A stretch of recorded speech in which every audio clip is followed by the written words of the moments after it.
Jadi minggu yang lalu kita sudah membahas tentang tumbuhan, ya.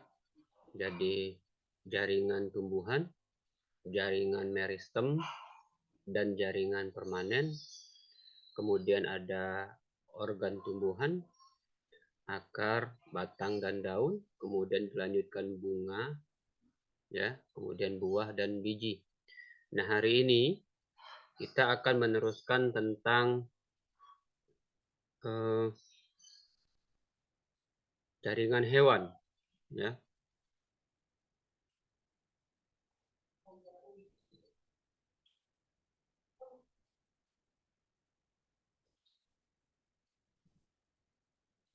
Nah, jadi jaringan hewan ini pengertian jaringannya sama, ya, kumpulan sel. Nah, jaringan hewan di sini ada jaringan epitel, jaringan ikat, jaringan lemak, jaringan otot, dan jaringan saraf. Nah, ini yang akan kita bahas, ya. Nah, kemudian jaringan epitel sendiri, ya, itu dinamakan sesuai bentuk epitel itu, ya, yaitu epitel selapis, epitel pipih berlapis banyak, epitel kubus lapis, epitel kubus berlapis banyak, ya, dan seterusnya, ya. Nah, ini. Jadi apa yang dimaksud dengan jaringan epitel? Jadi pada awalnya jaringan epitel ini merupakan, ya, istilah yang digunakan untuk menyebut selaput jernih yang berada di permukaan bibir. Jadi kalau misalkan bibir kalian kering itu kan suka pecah bibir, nah di sanalah itu kelihatan, gitu ya.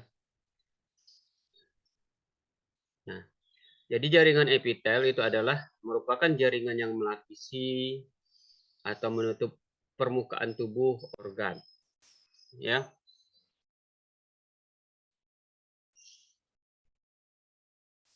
Nah, jaringan epitel itu bisa disebut epitelium. Jadi ada istilahnya tergantung tempatnya jaringan epitel ini. Jika dia melapisi lapisan luar disebut epitelium. Jika dia membatasi rongga disebut mesotelium. Jika dia, ya, membatasi organ disebut endotelium. Ya. Kita teruskan. Kemudian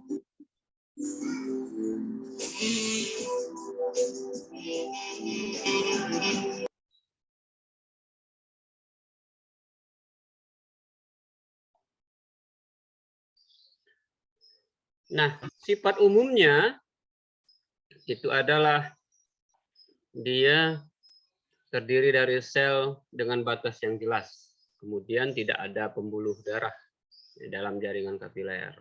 Jadi pemberian makanannya secara difusi. Jadi itu ya. Jadi bukan secara sistem peredaran tapi secara difusi, perbedaan tekanan. Nah itu. Nah, kemudian ini ciri-ciri umumnya. Jadi ciri-ciri umum epitel itu ini. Jadi susunan selnya rapat. Ya kenapa? Karena dia di luar, bagian luar, ya, melapisi organ, melapisi apa namanya bagian tubuh, ya. Nah, kemudian ada lagi istilah untuk epitel itu sendiri. Jadi ada 3 istilah. Yang pertama ektoderm, jadi epitel di kulit, ya. Ada lagi entoderm, jadi epitel pada saluran pencernaan, ya, dan mesoderm, ya. Nah, pada saluran kemih di dalam gitu, ya. Fungsinya sendiri, jadi fungsi jaringan epitel ini yang pertama itu adalah epitel kontraktil pada kelenjar keringat. Jadi dia menahan tegangan, ya, serta menghasilkan hormon. Nah, kemudian yang kedua, karena dia di luar, maka dia menjadi pelindung, melindungi jaringan yang ada di dalam, ya. Kemudian ada lagi fungsinya sebagai penyerap absorpsi. Ya.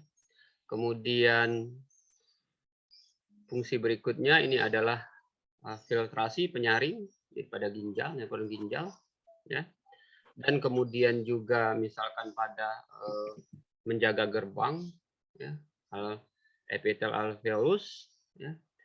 Dan yang berikutnya karena dia di bagian luar, dia juga mengatur pengeluaran, jadi menghasilkan getah cair. Ya. Dan yang terakhir ini di kulit, jadi dia terhubung dengan alat-alat indera sebagai neuroreseptor. Ya. Nah ini macam-macam jaringan epitel. Jadi yang pertama itu adalah epitel pipih selapis, ya. Jadi hanya selapis saja. Ya. Ini letaknya, ini fungsinya. Ya. Kemudian ada lagi epitel pipih berlapis banyak. Ya. Nah ini.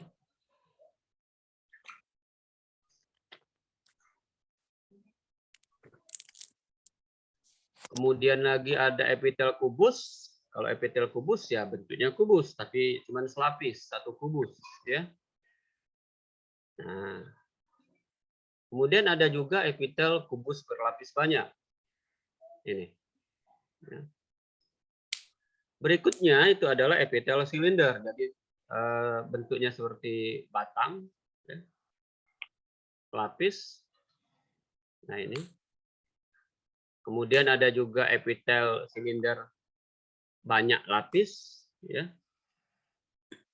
Kemudian ada lagi epitel batang bersilia. Bersilia itu seperti rambut-rambut getah, rambut-rambut halus. Ya, ini memiliki. Nah. Kemudian ada lagi epitel batang semu. Ya. Jadi epitel batang semu.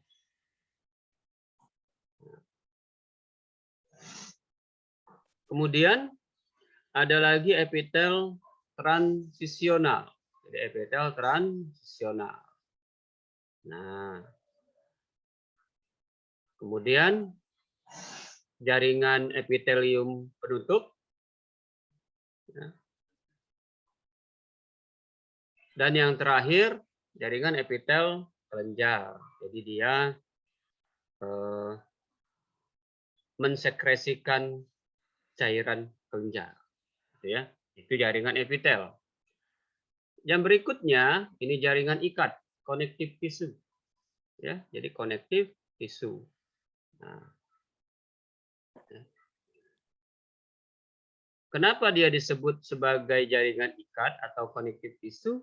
Karena dia merupakan jaringan penyokong, ya, dan merupakan jaringan yang paling banyak terdapat dalam tubuh. Nah, fungsinya, fungsi jaringan ikat. Kalau jaringan ikat, ya fungsinya yang pertama itu mengikat dan menghubungkan, ya. Kemudian yang kedua itu adalah sebagai jaringan penyokong, ya. Dan yang ketiga itu dia mempunyai fungsi khusus. Ya. Kemudian jaringan pengikat ini dibagi menjadi 3.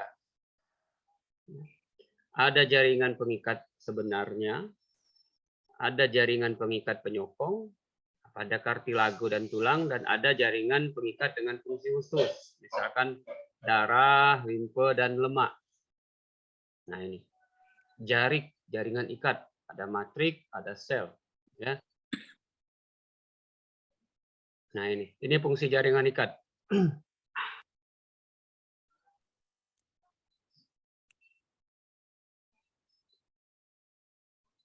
Ya. Nah ini serabut jaringan ikat. Ada serabut kolagen, ada serabut elastin, dan ada serabut retikuler. Ya. Bahannya dia terdiri dari molekul organik, garam cair, kemudian ada lagi mukopolisakarida. Ya. Jadi kemudian dia mempunyai kadar air yang tinggi. Ya. Berfungsi menunjang jarik dan mengelilingi sel dan serat, ini bahan substansinya. Nah, ini kalau klasifikasinya jaringan ikat sebenarnya ada jaringan ikat longgar dan jaringan ikat padat. Nah, ini jaringan ikat longgar. Nah, misalkan pada selaput perut. Ya. Kemudian jaringan ikat padat, ya, dia menghubungkan organ tubuh. Ya, misalkan contohnya tendon, jadi otot tulang. Nah itu. Kemudian ada lagi pada dermis kulit. Ya.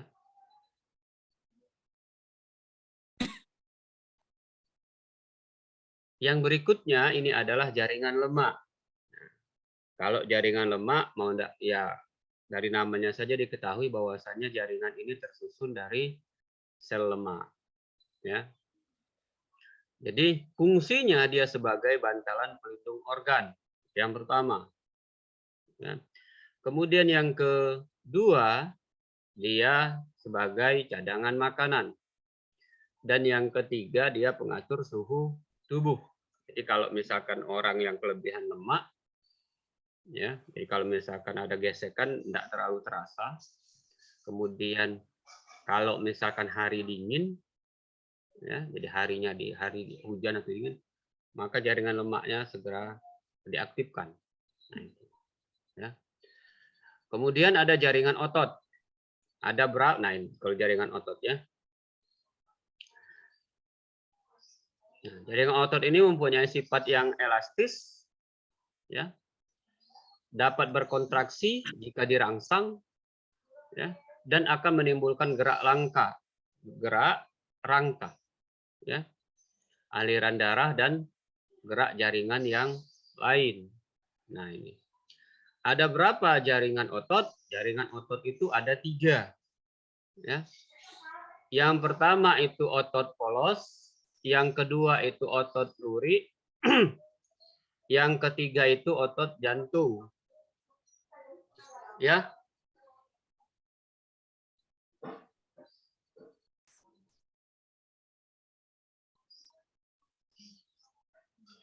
Nah, kita teruskan.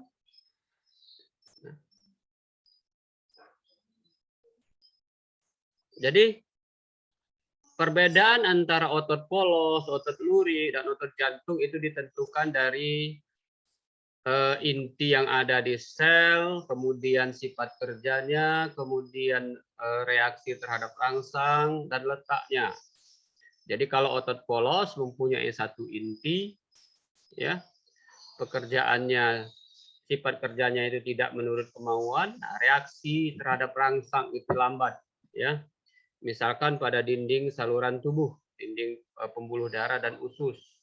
Kemudian ada lagi otot lurik. Ya. Jadi sel otot dengan banyak inti, jadi dia bekerja menurut kemauan, jadi reaksi terhadap rangsangnya cepat, dan letaknya pada kerangka. Nah kemudian kalau otot jantung, nah itu sudah menamakan tempatnya. Ya, jadi dia gabungan antara otot lurik dan otot polos. Dia banyak inti, ya, tetapi kerjanya tidak menurut kemauan, ya, respon reaksinya lambat dan terletak pada dinding jantung. Itu ya. Nah, ini otot polos, ya, ini otot lurik, ya. Nah, ini otot jantung. Yang berikutnya ini adalah jaringan saraf. Ya, jaringan saraf. Nah, jaringan saraf itu tersusun oleh sel saraf. Jadi sel saraf itu namanya neuron. Ya. Nah, neuron ini banyak dan bercabang. Ya. Nah, jadi setiap sel saraf itu terdiri dari badan sel, saraf, akson, dendrit, dan selubung saraf. Ya. Kemudian sel saraf ini jika mereka berkumpul maka membentuk ganglion. Ya. Jadi ganglion ini letaknya pada tempat tertentu, yaitu pada kiri dan kanan sumsum tulang belakang. Nah, ya.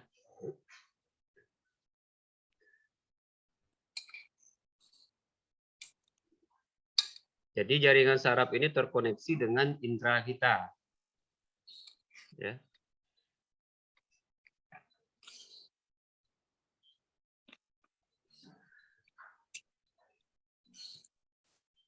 Nah, kemudian ada istilah neuron afferent.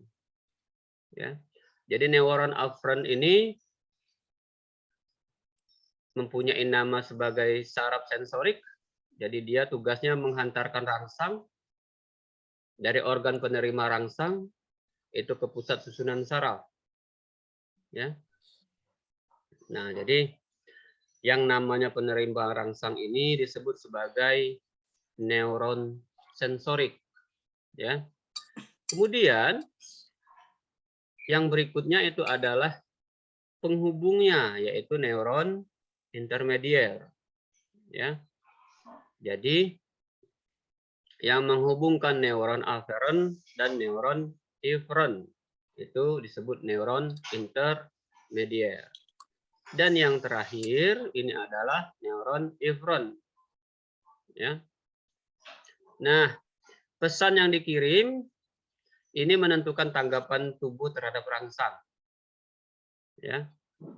Sehingga neuron efferent disebut juga sebagai neuron motorik. Nah, ini ya.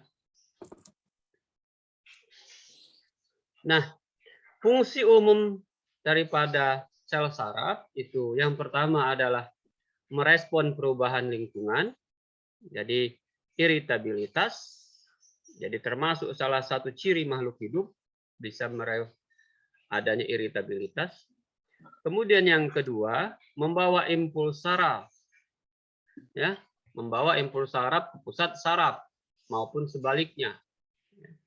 Dan yang ketiga, dia bereaksi aktif terhadap rangsang. Oke.